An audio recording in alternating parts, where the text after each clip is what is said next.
Tara, inspeksyonin natin tong aking isang kabayo, itong 100 tonner. Isa reglado yan eh, yung 400. Inspeksyonin natin loob. Sige, tigas.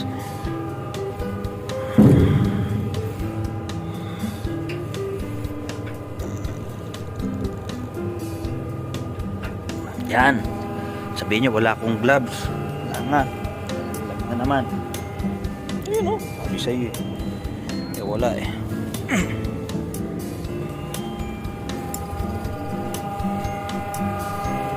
Yan.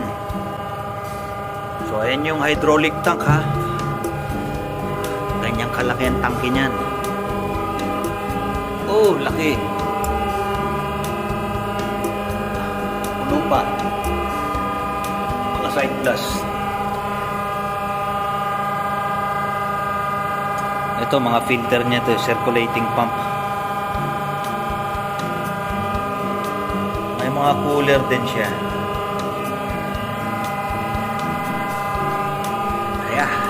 Akyatin natin doon.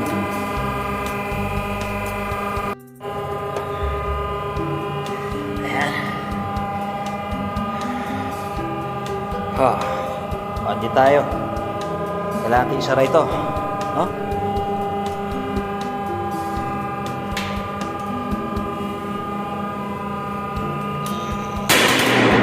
Woo! So ito yung mga bomba niya. Booster pump. Ito na may ibabaw ng tangke. Ilaw. So in-inspection ko lang kung may mga tulo dito. May konti. Halos wala. Bagong linis lang ito. Dito kasi nabagsak yung mga ibang tulo ng hydraulic. So booster pump. Ito yung pinaka mismong main pump niya o hydraulic pump. Nakaduktong yan sa isang malaking motor. Ayan, malaki. Dalawa yan.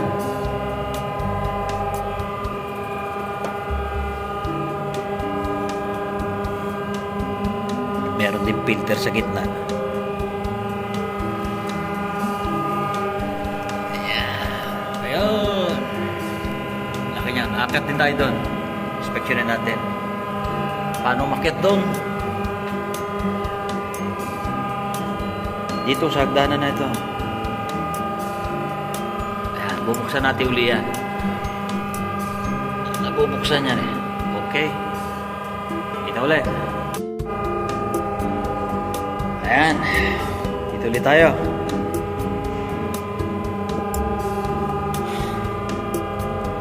Sara natin ulit ito para safe.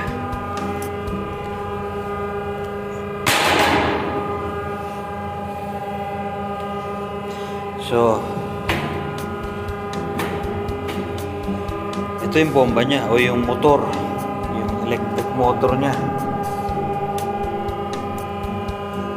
Nakatugtong na sa hydraulic pump. Nasa baba kanina. Ayan. So, halos sintanggat ko to ha. I'm 5'6" and a half.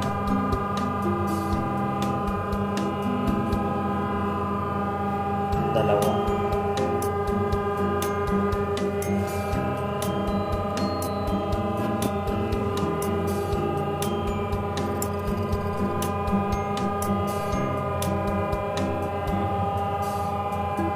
Mga hose.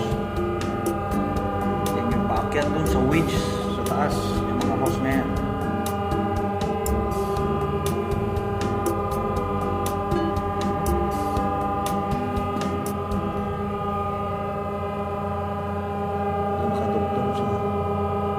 Sa pump sa ilalim.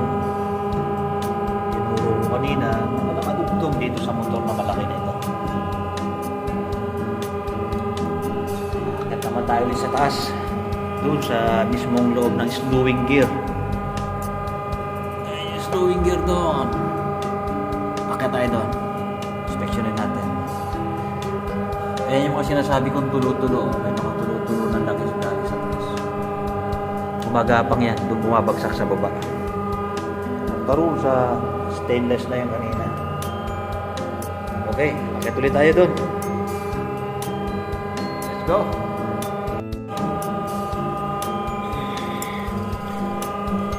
Ulit tayo. Ayan. Huwag natin i-close. Hindi naman tayo iikot doon. So we're here on this Luwing Gear area.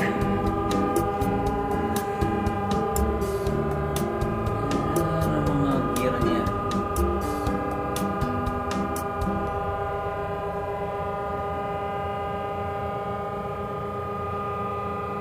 So itong malaking gear na ito, diyan nakakonect yung slewing gear motor na pinapaikot ng hydraulic.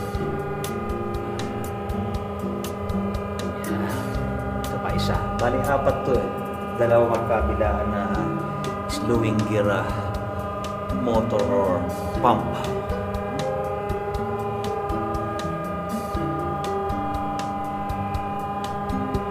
Andun yung dalawa.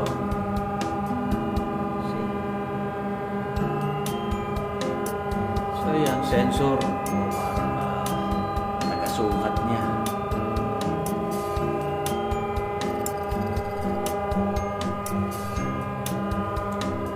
Ito naman, taga-grasa, no? May lumalabas na grasa sa mga pagitan niya para continuous yung greasing niya. Ah, diba? Kulay puting grasa, parang kulay cake. Then may pangsalo rin yan. Yan. So may tulo-tulo, yan yung nililinis paminsan-minsan. Pag sobrang dami na. Yan, ganyan, okay lang yan. Yan lang yan.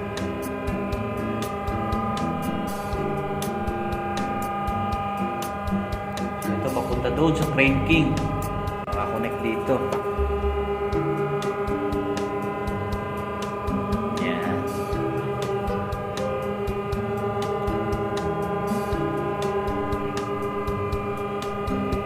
Ayan. Nagsiswivel pala ito ha. Yan o. So kahit na umikot yung crane ng 360, itong parte na ito, umiikot, ito naka-steady. Nakakonect sa baba. Doon sa bomba, no? Doon sa malaking motor kanina. Steady.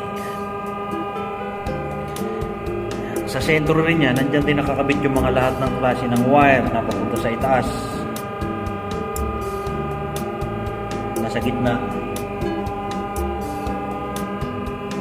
Then, papasok dito. May slip ring yan. No? May slip ring.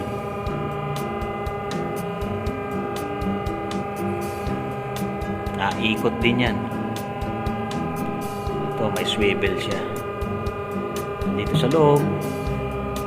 Ayan. Ito galing din sa taas. Papasok sa taas. So yung unang tinuro ko siguro, kung di ako nagkakamali, return yun. Tama, return. Ito yung supply. Supply.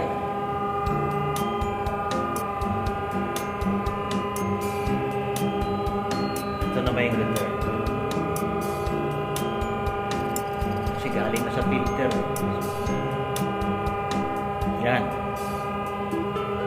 Okay, tapos bababa na ulit tayo papunta ron.